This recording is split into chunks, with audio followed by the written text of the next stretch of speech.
Hello， 大家好，我叫伊敏渊，我今年21岁，现在上大2。我是一名滑雪爱好者，滑雪已经5年了。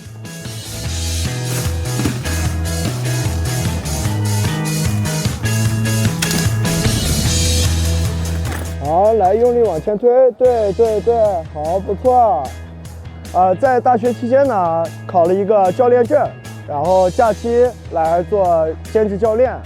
2只雪杖呢插到我们脚后跟位置，然后重心稍微蹲一点啊，同步推进，连续就可以往前滑动了。再推开，对，收几只，不错啊，很棒很棒。现在雪场越来越热闹了，人也越来越多了，大家的滑雪氛围越来越好了。